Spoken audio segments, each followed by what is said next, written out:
Hey guys, and welcome to a new video. Today I want to show you my most recent project, which is a Blade Vortex Pure Fire Juggernaut. And yeah, there's probably two reasons that you might ask yourself if you would just watch exactly this image. Like, why Juggernaut? Why the fuck you wear a bow? Okay, those are the two mandatory questions that I get all the time when I'm playing this character. So, usually if you go Pure Fire, or especially like Blade Vortex Pure Fire, something like that, you tend to go War Chief. Chieftain. War Chief? War Chief? Chieftain. So, Chieftain offers a bazillion fire damage and regen and leech and whatnot, you know. And that makes it pretty easy, right? But I just think that the Chieftain, compared to the Juggernaut, is just like damage versus tankiness. And I just wanted to have a super beefy endgame boss carry type of character. And this is also the character that I played in Hardcore Solo Self-Found and I reached level 90 and it's still alive. So that's why I thought like, hey, why not just take this archetype of character into the league and just play it again? Because I think Blade Vortex is completely underrated. I know it had several nerfs, but I think it's still super enjoyable to play. Okay, next thing is, why do you have a bow? That is because of the quiver. So, since this is a pure fire, we need to convert 100% of our damage to fire, since Blade Vortex is a physical spell. So, in one hand, we're gonna get the Avatar of Fire, which means that we convert 50% of the damage to fire. And then the other 50% just are not existing anymore, right? So, I basically lose 50% of my damage, because Blade Vortex is a fire skill, a physical skill. And that's why I use the Black Gleam, the Signal Fire, which is the upgraded Black Gleam. And it says 50% of fizz damage convert to fire damage. So we have 50% here and 50% here, and we have 100% fire damage, no damage loss, and so on. Okay, and using a quiver makes me use a bow, and since I can have a 6-link bow, I can use a Chaos Heart, which just boosts up my life pretty nicely. Okay, for the showcase, we're gonna run like the last Guardian here.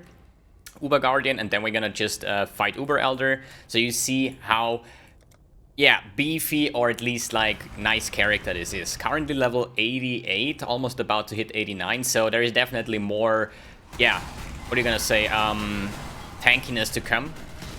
So we run about, oh god, Red Beast. Oh no. But as you see, it's ridiculous tankly, we have a lot of regen and stuff. But yeah, tier 16, Red Beasts do tend to have a little bit of life. Okay, never mind. So we're just gonna keep on going.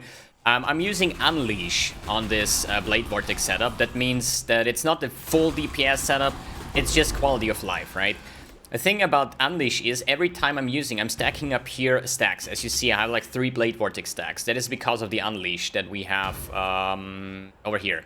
That means that once this has a 3, I'm using Blade Vortex once and I get 4 stacks. And 8 stacks, and I'm full, okay? So this way it's super easy to just keep up your 10 stacks of Blade Vortex. And yeah, this, in my opinion, this just gives me so much quality of life to just press this button every like 5-6 seconds. And I have like the 8 to 10 stacks up all the time, you know? I know that like fire penetration or even ally focus, if you don't care about the ignite, would be technically more DPS, a lot more DPS. But I think the DPS on this point on a Juggernaut is actually quite fine. As you see, we're just gonna run through this tier 16 like it's like not a big challenge, okay? So here for the Monolith, I'm just popping my Val Righteous Fire and also my Val Blade Vortex to just give me some additional clear speed. It's not the fastest Legion clear up, but depending, like this is a tier 16 map, so all these speed mapping builds, they always play like any low tier map, right? So, and this character is really designed to kill the end game content with this one. And it's doing it with a pretty ease. We're just gonna be careful a little bit on these, yeah, stupid drum dudes, how I call them. Because every time they just gonna slap their shield, they just do so much damage. It's just insane. So even though this character is like super beefy and can like face tank almost everything in the game, these dudes freaking hurt. It just reminds me back on Betrayal League with the unnerved Syndicate members. So, let's go. Portal here, let's kill off the last Guardian here. Skill point over, yeah, probably 6% max life. Yeah, 8.2k life. Oh god, come on, Uber Elder, do faster. So, coffee on the right side. Let's kill off this dude real quick. As I said, you can't boost the DPS if you're adding like an ally focus or fire pan in your setup if you want to skip the unleash setup. Because unleash isn't really giving you a lot of damage.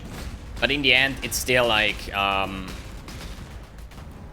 damage is fine, I think. Like, with Valright's fire up, I'm having like 1.5 million Shaper DPS or something.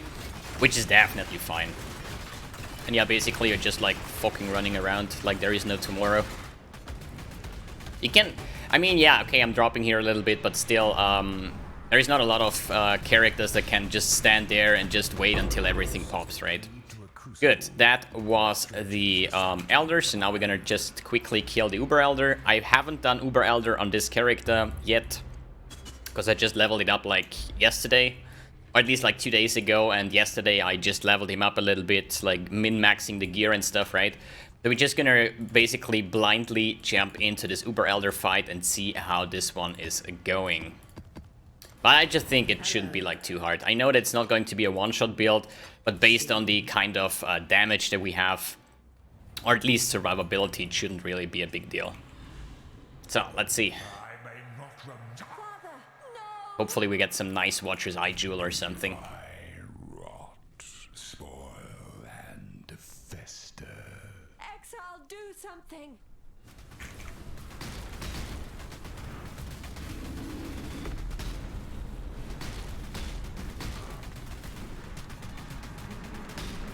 Yeah, okay, as I said, damage is not like the top notch here, right?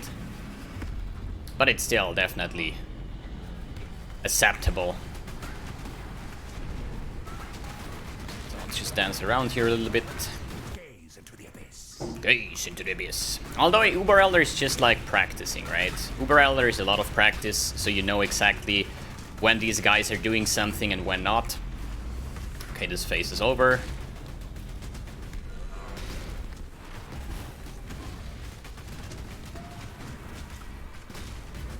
Mr. Shaper, can you please? Thanks. Let's pop this one here to make this phase a little bit faster.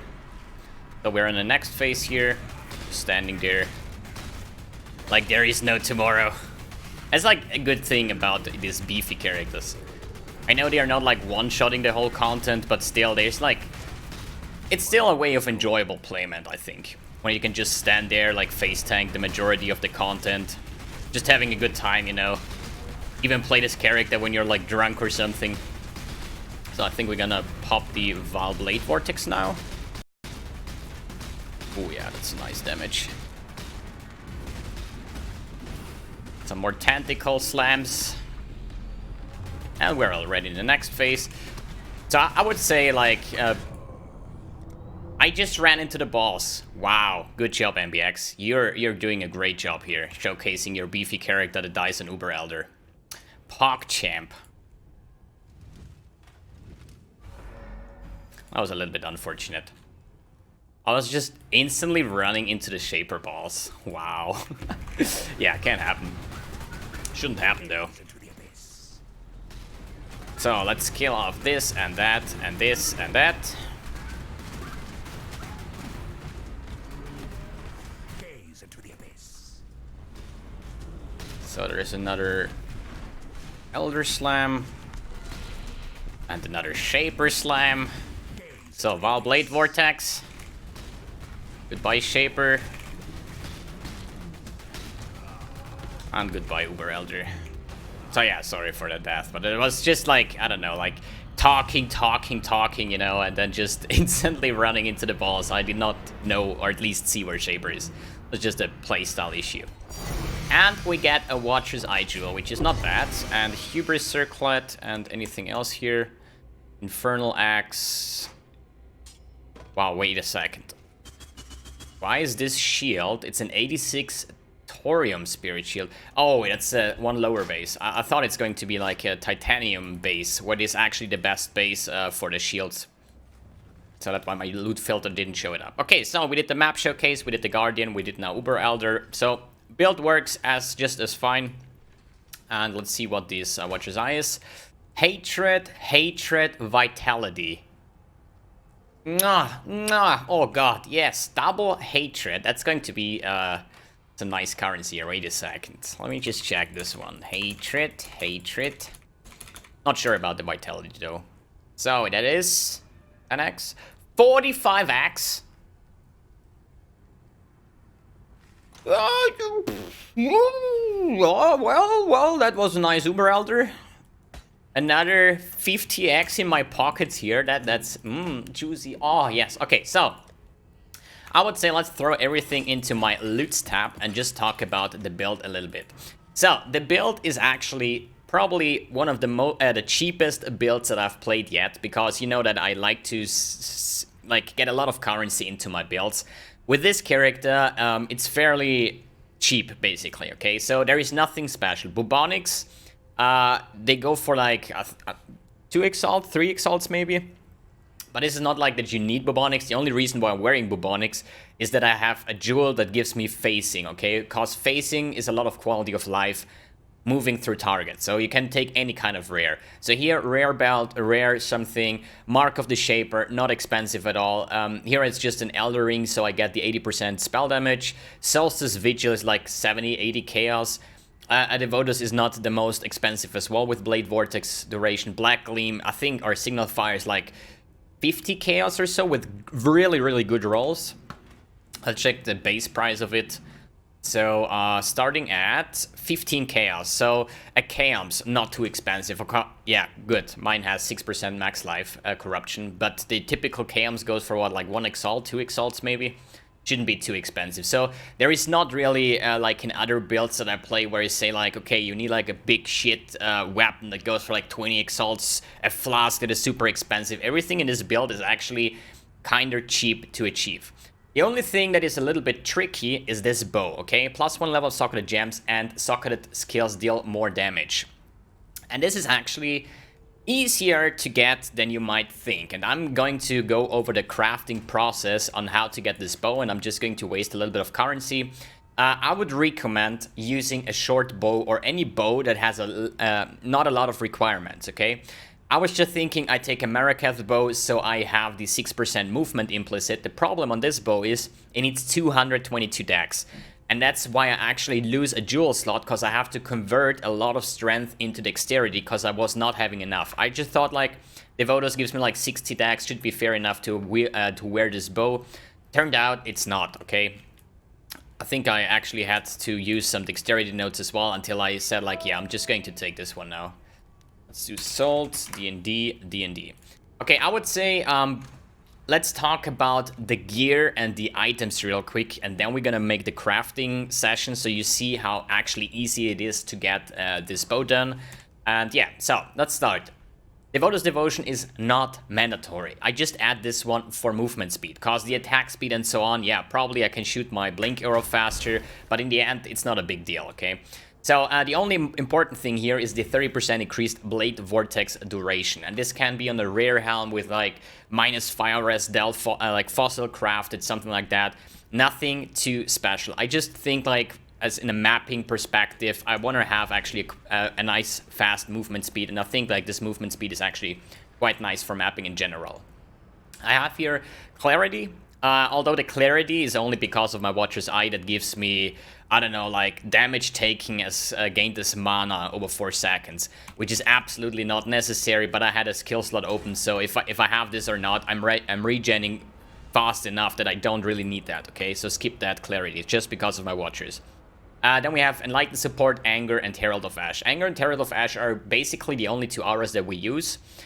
Usually, if you're not having a Watcher's Eye, you go for Salutry. Salutry gives you a little bit more damage than Anger does, but since I'm having a Watcher's Eye where I have like Fizz's extra fire damage by Anger, that gives me more damage, okay? So if you cannot afford the Watcher's Eye with any Anger mods, then just take Salutry instead of Anger. And Herald of Ash, Fizz's extra fire. This is what we want, right? We're a physical build. Since Blade Vortex is 100% physical, we're converting this into fire. So everything we want to have is Fizz is extra fire. And we have this on the Signal Fire as well. You can roll up to like 35%. I think, yeah, 25 to 35% Fizz is extra fire damage. Pretty nice damage. So, okay, that's about the helm. Then in the bow, as I said, in the crafting process we'll do after this gear showcase, I'm running Blade Vortex with Empower support, Combustion support, Unleash, Conk effect, and Control destruction. I think that Blade Vortex itself has actually, yeah, a nice area of effect. So the Conk effect doesn't really make it too small, okay? And it's a lot of damage to use that, okay? So you can still run increased area of effect, which will add up quite some area of effect, but in the end, you know, damage is not like the best on this build, okay? I know you can swap around in the skill tree, taking less endurance charges, for example, just make it less beefy and just add a bunch more damage, okay? For example, like Divine Fury and stuff.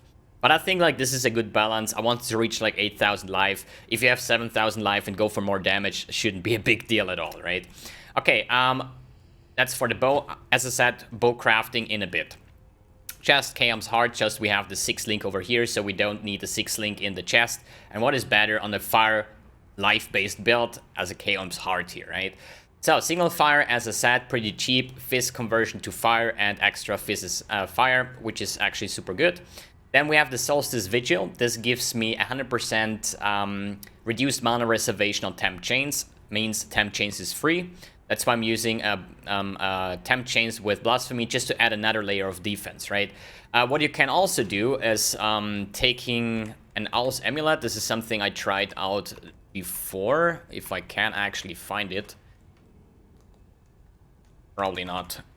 God, my stash is a mess. Sorry to say. Unless I have it somewhere here on the secret build tab. Yeah, here it is.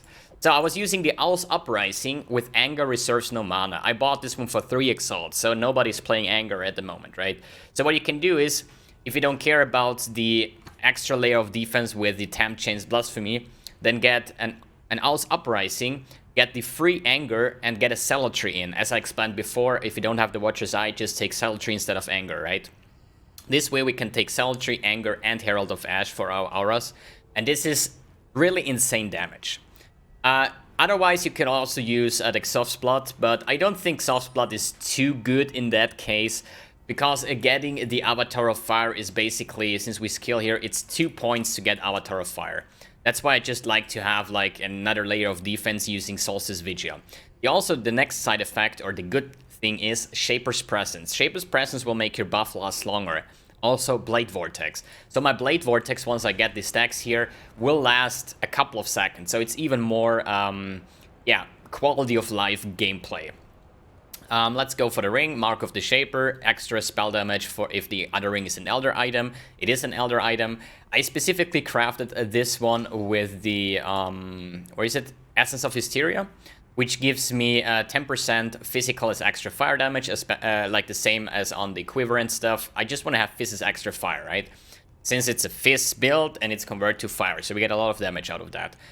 Basically what I did is just spamming like 2, then I got like T1 life. I just annulled it off, multi-modded for resistance, whatever I need, okay?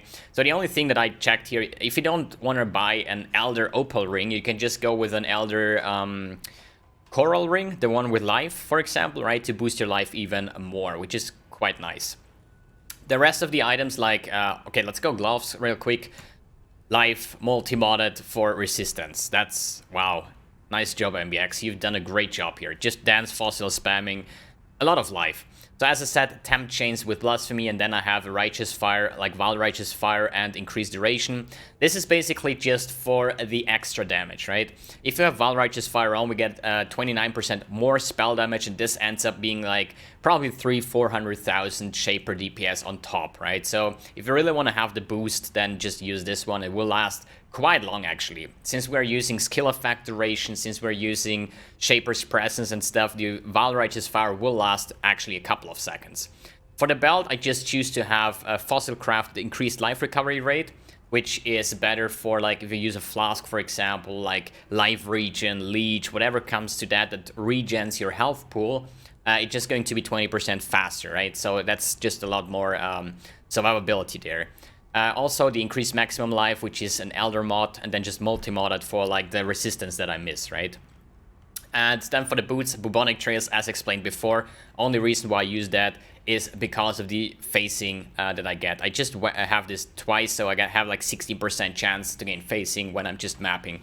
And having facing while Blade Vortex is up is just, yeah, quality of life, I would say. If you just run through and just don't care about anything else. And since we're a bow character, we use Blink Arrow and the faster attack, so that's basically our movement skill, right? Alright, Queed. Quite sweet, I wanted to say. Quite sweet, Queed. Hey, Queed. Nice word, bro. So, okay, what's the next thing? Flask real quick. Just a life flask with instant recovery. Then a sulfur flask with bleed immunity. Then I have a cinder swallow urn, so I can run these no regen maps because I'm recovering a percentage of life when I'm killing mobs. The wise oak. Either you get it balanced like I did, which is not too hard in this build. Or you're just gonna check that your fire resistance is the highest, okay? So you get the damage penetration for fire. And a Quicksilver Flask just to move faster. Alright, talking about resistance. I would say let's just make this gear showcase complete and let's just start crafting this bow.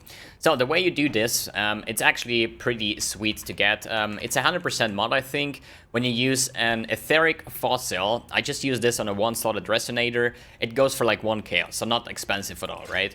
So I'm just going to use that fossil here. Let's take these and that. Probably a little bit more depending on my luck. So what I'm doing here is just craft this bow with the resonator. That means I have like, wow, that's actually double tier 1. Holy shit, that's not bad. Holy moly. Level of socketed bow gems. Wait a second, we can actually... should we do that? Should we not do that? Actually, it's a video showcase, right? So I actually want to craft this type of bow. And although, I don't know. Okay, we assume the fact, okay? We assume the fact that... Now, actually, fuck it. Doesn't matter. It's a shit bow base, basically, for that. So we're just gonna annul it off, right? So the thing here is, you're gonna get this 20% more... skills have more spell damage. And then you're just gonna annul it off and see that this one is here. And this one was actually pretty lucky, so great. Now we have this bow with this fossil craft, and this is a standalone. It's now a rare item. And now we're gonna get the +1 on top of that, right? So now we're gonna take cannot roll attack modifiers. Is a 1 exalt craft. Bam. Now this one is open. So now we're gonna take here, where is it? I have it somewhere here. The Ferric Wolf Alpha. If you use that, then you have your... you're gonna... this is the mod where you just remove a suffix and add a prefix, okay? And this is what we're gonna do here. So we take this one, we enter this here, then we say add a prefix, remove a suffix. So here we have the socketed is a prefix, and now the cannot roll attack mods is a suffix, okay? So we're gonna add a prefix and remove a suffix here. So let's kill those real quick off.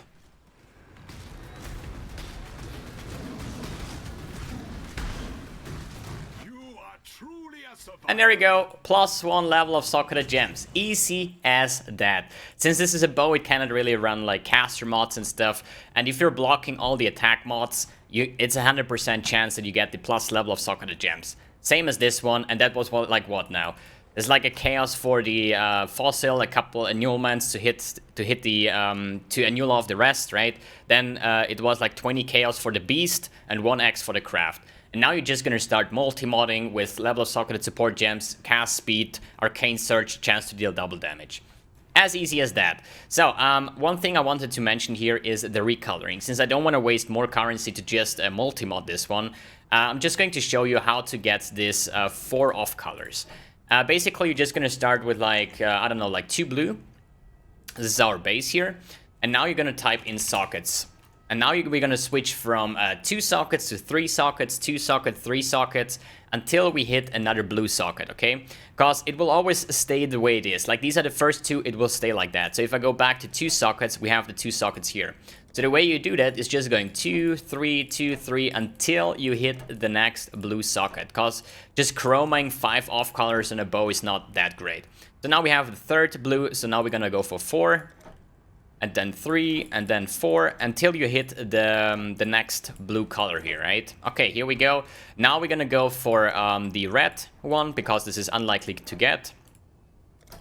So then we have 5, 4, 5. Okay, we need a red here. Red is more likely than blue, I would say, probably. So either I'm running out of jewelers now, or I'm gonna get the next red star. Oh, here we go. And now I don't have enough for... Oh, god damn it. That is not cool at all, because the next one would probably be in a green one, so this bow would actually be done already. Then I could have tried to link it. Yeah, shit happens, I would say. Okay, this is the bow crafting, pretty easy as you saw. Let's go over the skill tree real quick. We are Juggernaut, so we're gonna take the Unstoppable, movement speed, stun immunity, freeze immunity. So the only thing we need to care about is the bleed immunity. You can also take Death Door boots for +1 endurance charge and bleed immunity, but Death Door doesn't really give a lot of life here, right? Then Unbreakable for more life regen, reduced damage taken. Then Unflinching for the endurance charge generation. Then we go Unrelenting for the fist damage reduction and chaos resistance that we get from the endurance charges. Or if you really want to be a little bit more speedy, then you can take Unyielding for the increased area of effect per endurance charge, since we are having 6 endurance charges at the moment. The rest is just typically, yeah, getting endurance charge, and don't forget the small here for the 2%, 0.2% life regen per endurance charge. Then a Juggernaut, just life. And if you're wondering why I'm not taking Barbarism, yes, I know 1 max fire resistance is actually super nice, but I'm also getting 8 fire resistance. And since my Wise Oak is balanced here, I don't want to screw that up with 8% fire resistance here, okay? Just for your info. The rest here is just life, resistance, life, skill effect duration. I'm going to talk about this cluster with the jewels. Then Alley Overload, this is a non-crit build, so we are able to crit, but we're just gonna get this 40% more elemental damage, and since we're pure fire, we're just gonna get a big damage boost on this Alley Overload. Then we have here more life, endurance charge, AoE, Avatar of Fire, as explained before, to convert 100% Fizz as extra fire, or at least Fizz convert to fire. Then life resistance, jewel slot, and Heart of Flame for more damage. So let's talk about the jewels, because this looks a little bit fancy here. I'm running 2 Might of the Meek jewels, which increase the effect of the non-key of the small nodes here. Like usually the strength nodes give like 10 strength, but with this jewel I get like 15 here. But this actually makes the small life nodes even bigger, okay? So usually they are 5 if they are conquered by one Might of the Meek, they are 7%, and if they reach 2 of those, since they're overlapping here, I'm getting 10% of a small life node. This gives me a big chunk of damage, right? Survivability.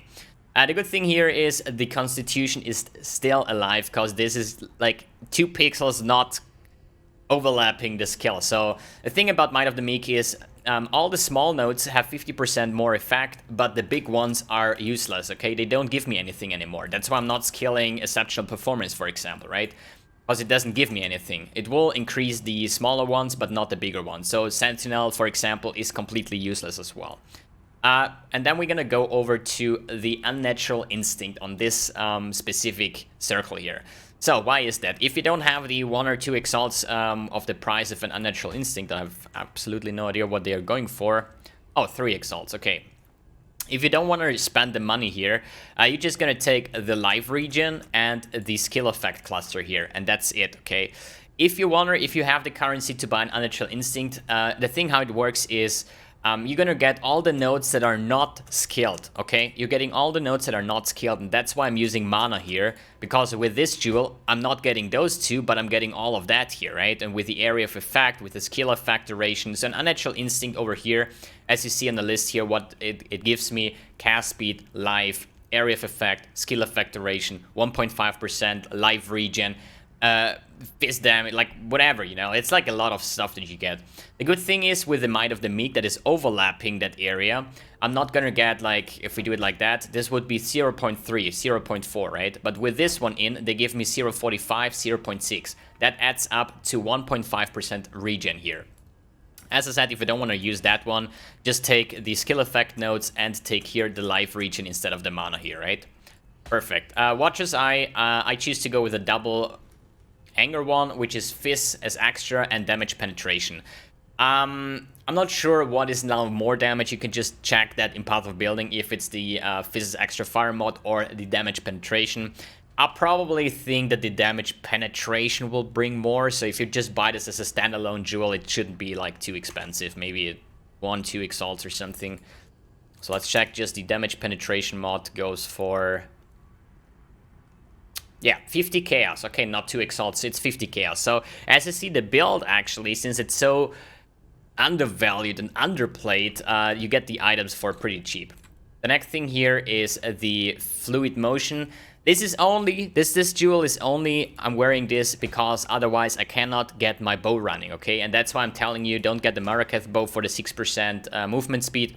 Get a short bow that needs 26 dexterity to equip, so pretty easy, right? So just forget about this one here. What else do we have? Normal jewels, they are just fire damage, life, all resistance. So the thing is, since we're wearing a lot of uniques, or at least like have a hard time getting resistance, I choose to go this route here and take diamond skin for a lot of resistance. Otherwise, I would potentially go from this side, because I think it's less skill points if we're gonna take barbarism, stamina, jewel slot, and probably even juggernaut. So if you go to left side down here, it probably save up some points, but since we're lacking some all resistance, I took diamond skin here, right? Then Might of the Meek here with the all resistance, 27 to everything, which is pretty nice, but you're still gonna lack a lot of resistance, right? And that's why I choose to go with fire damage, life, and all resistance on the other jewels that are not inspired learning or the Might of the Meek. So here I have another one that is just fire damage, life, and all resistance. I know it's not a big, it's not like too good if you're using all resistance on jewels, because you could get a lot of damage. But this, I think, counts more for crit build. So instead of all resistance, I could just take like multiplier, which would be a lot of more damage, right? But since we're using LE overload, we cannot crit, or at least we can crit, but we don't have multiplier. So this is basically a non-crit build. So I don't really suffer too much for not taking multiplier nodes here, right, on the jewel here. Okay.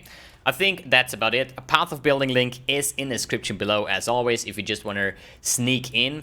And for the next project, since I want to make a Chieftain as well, like this is the tanky, super beefy Blade Vortex character, right, with like 8,000 life. What I want to do next is a Chieftain Blade Vortex with probably a Carcass Jack, and maybe dual-wielding explosive maces, right? So a shaped mace can have these enemies you kill explode for percentage fire damage, so that will give us some nice clear speed. And I just tried to get a big AoE as a fast speed mapper on the Chieftain, just to have a comparable bar to the bow Juggernaut that uses a KM's heart to the Chieftain that's going for like a Carcass check or some really nasty AoE.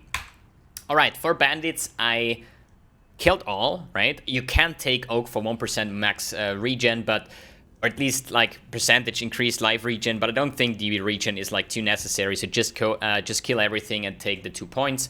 For Pantheons, at the moment, I'm losing Lunaris for probably mapping, I don't even know. Arakali, yeah, Lunaris for more mapping and Solaris for more tankiness. And I take Yugel for Uber Elder for the reduced cold damage taken. Otherwise, I'd probably go up with, I don't know, Soul of Grudkul or anything like that, you know. Could also be Soul of Tukamo for the regen if you stand still. So nothing too special over here. Okay, let's talk about the MTX real quick. It's the full Kitavo set that is not available anymore. Still the Mark of the Phoenix. Then we have the Infernal Bow with the Cult of Darkness effect. Then we have Doomcrow Portal and Fire Footprints. The rest here is just like Hitava stuff, right? And Ultimate Chaos Character effect. I'm using Demonic Blade Vortex is the red one, then Clarity doesn't have an effect. The Automaton Herald effect, this is the one that creates those fancy explosions when you kill something. And Celestial Righteous Fire, Divine Blink, and Mirror Arrow effect. Alright, I think this character is personally for me a success. I didn't spend too much currency on this one, like compared to the other builds that I bring. So this is definitely easy to remake, basically, right? I would say probably like 20 exalts, 15, I don't know, like depending on how lucky you are on the bow craft here, right? And this one is for sale right now. The first one who whispers me in-game gets this bow for 1 exalt. Okay, 1 exalt, easy clap. And yeah, I think we're good to go. I'm just going to stop this character now. I think, like as I said, it's done. It's super beefy. It has like a shitload of life, a good regen, damage is quite nice. I'm just going to sell this one now and just create a chieftain out of that with explosive weapons, and we're gonna see how that works out. So guys, thanks for tuning in. Hope you like this build, and yeah, see you in the next video.